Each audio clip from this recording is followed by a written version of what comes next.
नमस्कार दोस्तों, आप सभी का हमारे YouTube चैनल पर हार्दिक स्वागत है और मैं हूं डॉक्टर पंकज।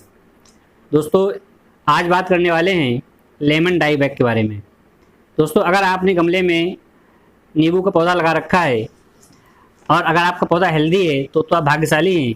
लेकिन अगर आपके पौधे में इस प्रकार की प्रॉब्लम आ रही है, जैसा कि आप देख रहे हैं कि यहाँ पर से ऊपर से तरफ नीचे तरफ टहनी सूख रही है, माने ऊपर से यहाँ से ध्यान से देखिए, तो इस प्रॉब्लम को डाई बैग कहते हैं। आप जैसा कि देख रहे हैं हमारा लेमन का पौधा जो है ये आधे से ज़्यादा सूख चुका है। हालांकि इसकी कुछ टहनियाँ हरी हैं जिन पे अब जो है पत्तियाँ निकलना शुरू हुई हैं। तो दोस्तों, वीडियो में हमारे साथ अंत तक बने रहें। आज हम इस प्रॉब्लम पे लंबी डिस्कस करने वाले हैं और इस प्रॉब्लम के बारे में इसको किस प्रकार से ओवरकम कर सकते हैं और इसके क्या क्या कारण हैं, क्यों लेमन का पौधा या कोई अन्य पौधा जो है डाई बैग चला जाता है। तो सबसे पहले तो ये करना है कि अगर आपके पास ऐसी प्रॉब्लम आ रही है पौधे में, तो इसकी जितनी भी सूखी टहनी है आपको ध्यान से काट देना है। एक एक करके आपको टहनी काटनी है। तो सबसे पहले तो है ये समझिए कि डाई बैग दो तरीके से होती है। एक तो सूट डाई बैग होती है और दूसरी स्टम डाई बैग होती है।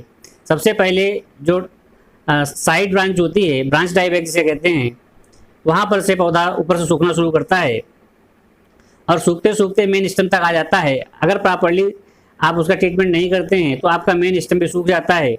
इस प्रकार से देखते देखते आपका पौधा ख़त्म हो जाता है। इसलिए विशेष आपको ध्यान रखना है। दोस्तों, आइए बात करते हैं कि इस डाई बैग के कारण क्या क्या होते हैं। तो जो सबसे बड़ा कारण होता है वो होता है फंगल इन्फेक्शन।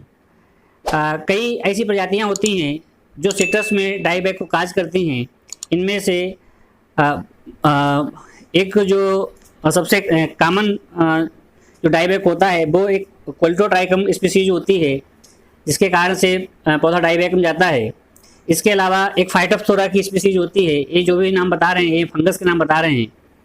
तो दोस्तों, साथ में यहाँ पे ये भी देखते चलिए कि हम जितनी भी टहनियाँ हैं इनको बहुत अच्छी तरीके से काटे दे रहे हैं, जिससे कि जो भी इनके अंदर फंगस स्पोर्स हैं या फंगल हाइफा हैं वो पीछे की तरफ न जा पाएँ और वहीं पे ख़त्म हो जाएं, जिससे कि हमारा बचा हुआ पौधा सर्वाइव कर सके। तो बहुत अच्छी तरीके से आपको ध्यान देकर काटना है। जितनी भी टहनियाँ हैं, चाहे छोटी टहनी हो चाहे बड़ी टहनी हो, सबसे पहले आपको छोटी टहनी काटनी है और काटते काटते इस प्रकार से नीचे तक आ जाना है। अगर बड़ी टहनी भी कट रही है तो आपको उसको काट के हटा देना है। इसमें किसी प्रकार का आपको संकोच नहीं करना है। तो दोस्तों, बता रहे थे कि नेक्टेरिया एक फंगस होता है, फोमोप्सिस एक फंगस होता है, जिनकी वजह से डाई बैग आ जाती है। तो ये कुछ फंगल कारण थे जिनकी वजह से पौधे में डाई बैग आती है। इसके अलावा भी पौधे में डाई बैग आती है। अगर मान लिया फंगस नहीं भी होता है कभी कभी तो भी पौधे में डाई बैग आ जाती है। तो इसको पहचानने का एक सबसे सरल उपाय है कि अगर आप पत्ती को पहचान पाते हैं तो पत्ती साइड से जली हुई आपको मिलेगी। एक कारण होता है फंगल, जो कारण होता है उसकी वजह से आपको दिखाई पड़ जाएगा। अगर कुछ इन्वायरमेंटल स्ट्रेस से भी पौधे में डाई बैग आती है, जैसे विंटर सीजन में प्लांट में इंजरी हो जाए तो भी डाई बैग आ जाती है। इसके अलावा अगर आपका पौधा बहुत ज़्यादा सूखे में चला जाता है, आप उसमें पानी बहुत कम डालते हैं, तो भी जो है पौधा आपका डाई बैग में चला जाता है।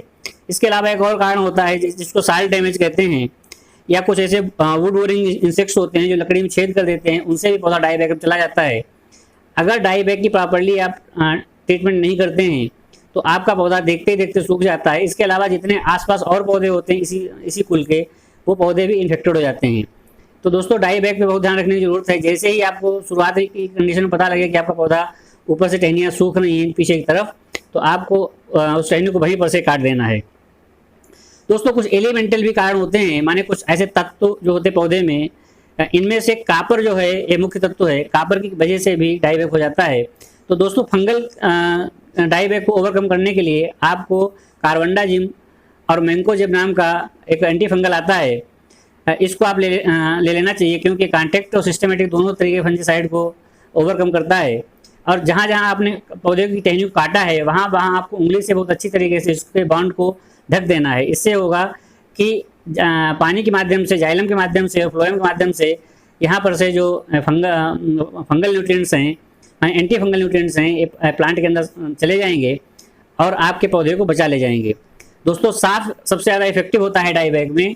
इसके अलावा एक और कारण होता है, कभी कभी पौधा डाई बैग में इसलिए भी चला जाता है कि जब हम पौधे में ओवर वाटरिंग कर देते हैं। ओवर वाटरिंग भी एक इसका कारण होता है। देखिए दोनों तरीके के काज होते हैं, ओवर वाटरिंग भी होता है और ड्राट भी होता है। दोस्तों एंटी फंगल को इस प्रकार से मिट्टी में भी आपको मिला देना है, क्योंकि अगर मान लिया सिस्टेमेटिक जो फंगस होता है वो मिट्टी के माध्यम से पौधे में आता है, इसलिए चारों तरफ आपके जो गमले की मिट्टी है इसमें आपको 1 चम्मच छोटा वाला जो आपने देखा अभी, इस चम्मच को आपको मिट्टी की चारों तरफ मिला देना है, डाल देना है और पौधे में बहुत अच्छे से गुड़ाई कर देनी है।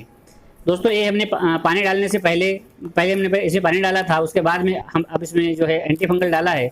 हालांकि हम इसमें आज ओवर वाटरिंग भी करेंगे, क्योंकि जब मिट्टी में हमने इसको एंटी फंगल को मिलाया है तो इसके जितने भी केमिकल हैं ये मिट्टी के नीचे तक जाएं, जो नीचे वाली जो रूट है उसको ऑब्जर्व कर ले, जिससे कि हमारा बचा हुआ पौधा भी बच जाए। जैसा कि आपने देखा अभी होगा कि हमने पहले उंगली से सारे जितने बाउंड थे जहाँ जहाँ कट लगाया था हमने वहाँ हमने एंटी फंगल को ऊपर से लगाया हुआ था, और इस प्रकार से बहुत अच्छी तरीके से आपको गुड़ाई कर देनी है।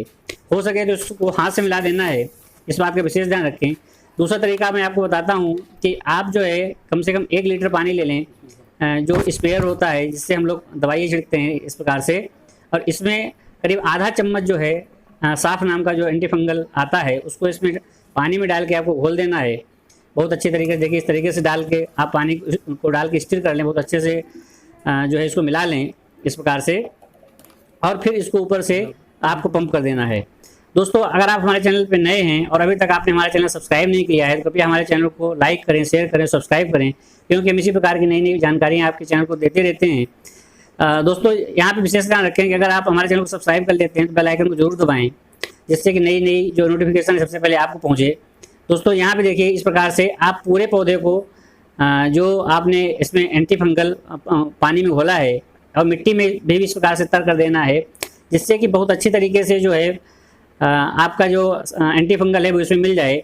तो दोस्तों आपको कुछ विशेष सावधानियाँ रखनी हैं। सबसे पहली सावधानी तो ये रखनी है कि पानी इस लेमन में न तो कमी देना है न ज़्यादा देना है, और इंजरी से भी आपको बचा के रखना है। कापर की डिफिशियंसी से भी जो है पौधा ख़राब हो जाता है, तो इसमें कापर सप्लीमेंट्स आप दे सकते हैं। उम्मीद करते हैं दोस्तों आपको हमारी जानकारी पसंद आई होगी। मिलते हैं किसी नए वीडियो में, आज के लिए बस इतना ही। आप सभी लोगों का दिन शुभ और मंगलमय हो। पौधों के संबंध में अगर आपको किसी प्रकार की कोई प्रॉब्लम आती है तो आप हमारे कमेंट बॉक्स में पूछ सकते हैं। हम कोशिश करते हैं जितने भी हमारे व्यूअर्स हैं उनको हम प्रॉपर्ली जवाब दें। जय हिंद, वंदे मातरम।